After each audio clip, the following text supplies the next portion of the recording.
Hello again. Um, it's kind of late tonight, and I'm kind of tired, but I did want to make a video to talk about the Atelier series. Um, and I wanted to do it tonight because tomorrow is the release of Atelier Yumia, which I am very excited about. And I thought tonight I would talk about the Atelier Ryza series. It's a trilogy. And then I also wanted to talk a little bit about my excitement for Yumia, and I played a little bit of the demo that's available, and go from there. And I thought it was funny too because last night I made a video talking about the Xenoblade series because X is coming out today, and now I'm making a video about the Ryza series because Yumia is coming out tomorrow. Like Xenoblade Chronicles X and Atelier Yumia are like the two. Honestly, they're like my two most anticipated games of the whole year, and it's weird that they come out like back to back on 2 days. Kind of odd. Well, let's get into it. So, I have played the Atelier Ryza games 1, 2, and 3. It's a trilogy. There's a bunch of Atelier games before that, and I have not really gotten into those. I remember I picked up Atelier Sophia because Gus actually released Sophia 2 in the recent years, and I played a little bit of the first one, but I didn't end up playing Sophia 2. It looks good, but I haven't picked it up yet.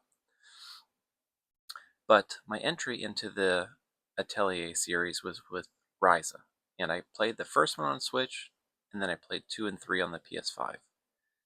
Um, it's a great series. Um, let me see here. So, what makes the series so good? It's a very Japanese RPG. In fact, they don't dub it in English, so if you want to play these games, they are straight Japanese language with subtitles, which doesn't really bother me. And um, the the strong points of the series, I would say, I guess let me just talk about them in order. So the first Ryza series was a great entry point. The first one was kind of more turn-based in its combat. I guess it actually kind of was an like ATB system, if I remember correctly.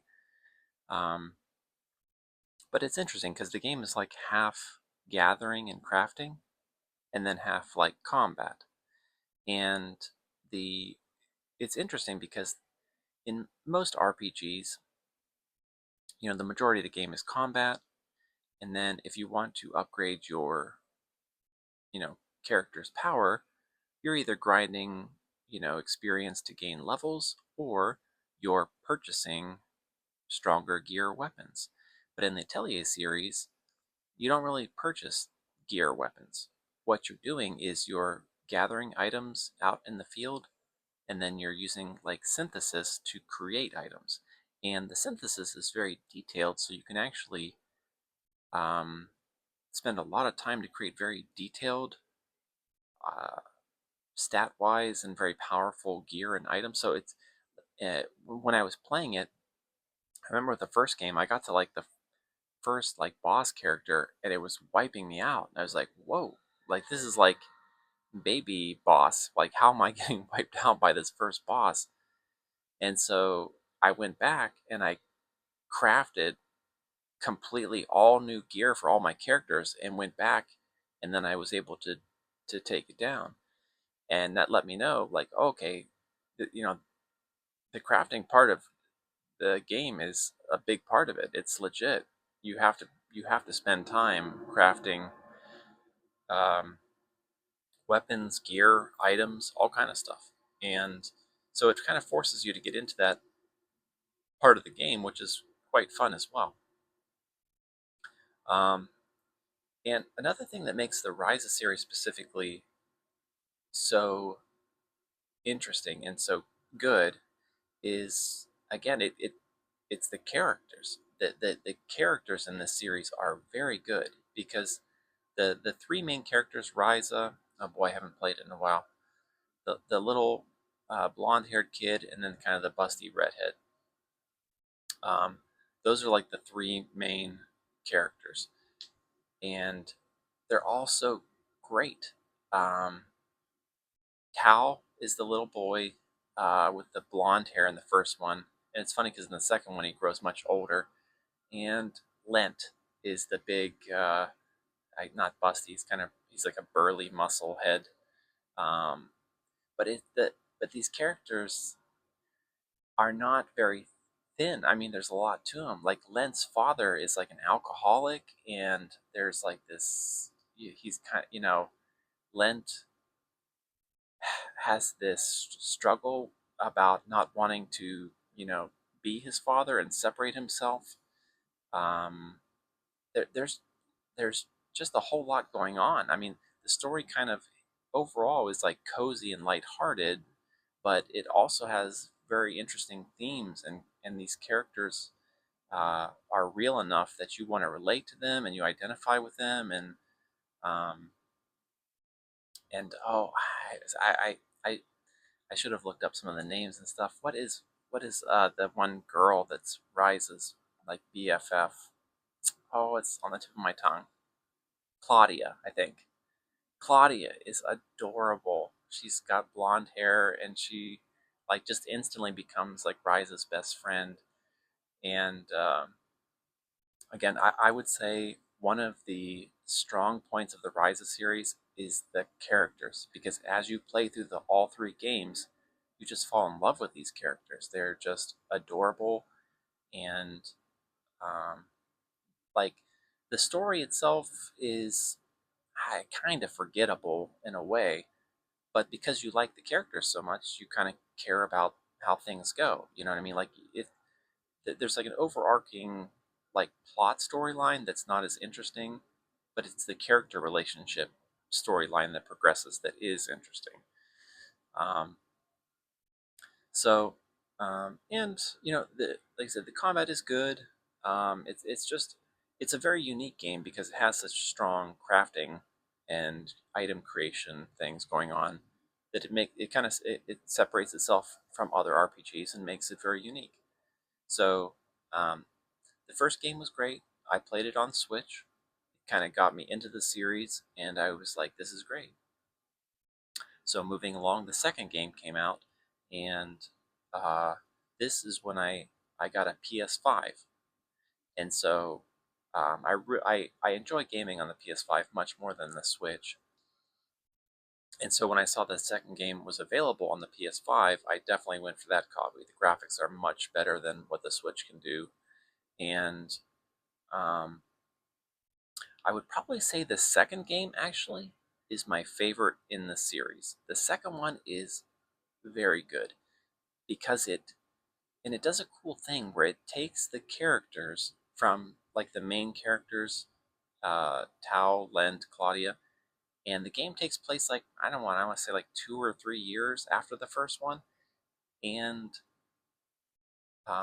so the characters are kind of more mature. They're kind of grown up. I think Rise is like graduating high school, and like Tao's been off doing research on ruins and things like that.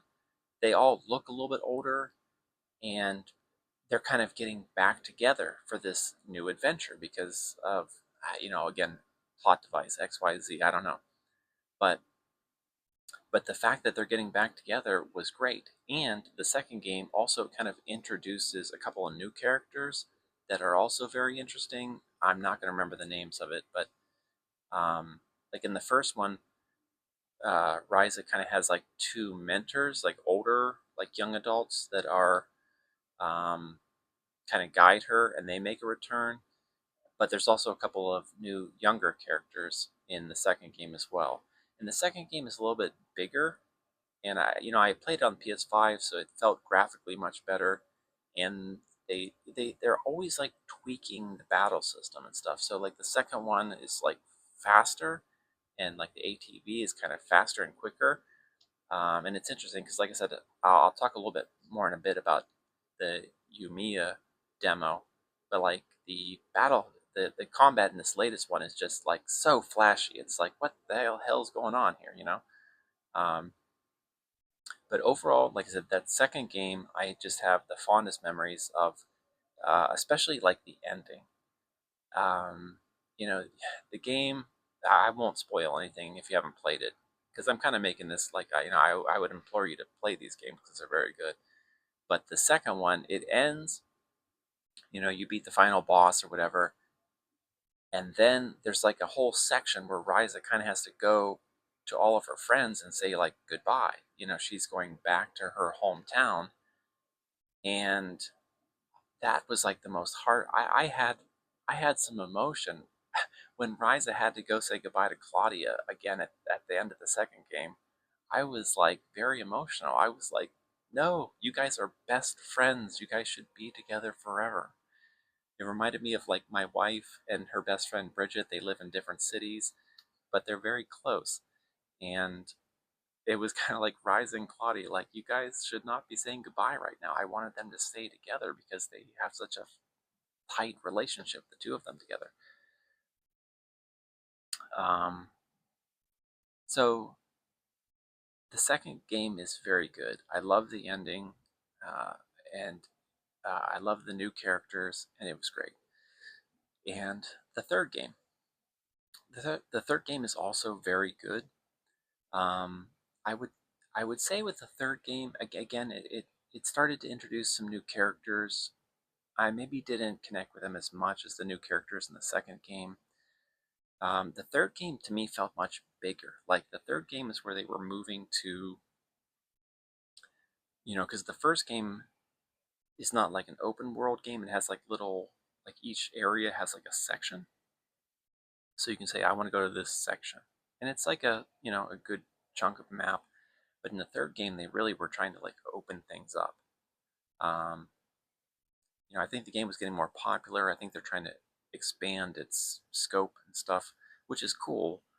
But the third game was like almost too open world, if that makes sense. Like some of the areas were so huge. I found myself questioning, like, why am I? They're like huge. They're so open, and it's like, why am I exploring this? Yeah, because they were just so big. Um, uh, and like there's tons of quests that pop up all over the place, but the quests in the third one, like the side quests and stuff, didn't feel real meaningful. You know what I mean? Like if you have a giant open world and there's tons of quests and they're like meaningful, you connect with it, then you want to do all these quests. But in the third one, again, I'm gonna knock it a little bit. Although it's a very good game, I would recommend playing it. Like I said, it's the end of that trilogy. Um, the third one, I kind of remember, it was I think it was much longer than the first two, and I remember after, I kind of started getting close to the end, and I was like, I just need to see the end of this game now. I don't want to do any more side quests or anything. I just kind of want to see the end of the story, because the story kind of dragged on, and I was like, it's the end of the trilogy. Show me the ending. So I remember at the end of the game, I was like, I kind of was just like, okay, I'm just gonna plow through the end because I really want to see the end credits and see how the series ended. But the third game was good. I think they did make some small updates to everything. The battle system, I think, had gotten better, and I think they actually fine-tuned the crafting system, so you can really do a whole lot of stuff with the crafting. Um, so yeah, I would say again, overall, the Ryza series is great. Like when I played like when I went back and tried to play some of the earlier titles, like Sophia, they definitely felt like dated, aged, and stuff like that. So like Ryza, right, like you could play Ryza right now, part one, and it would feel like fairly modern, and you could jump into it and play that whole trilogy. It's a whole lot of game, and um, again, it's like it's great. It's really good. I'm hooked. I'm like a fan of the series now. Which brings me to why I wanted to make this video tonight, is because Atelier Yumia is coming out tomorrow. It's like, um, a lot of these a lot of the Atelier series kind of is in like trilogies or quad quad number of games. So Ryza's done. They're starting a new trilogy with Yumia, I believe.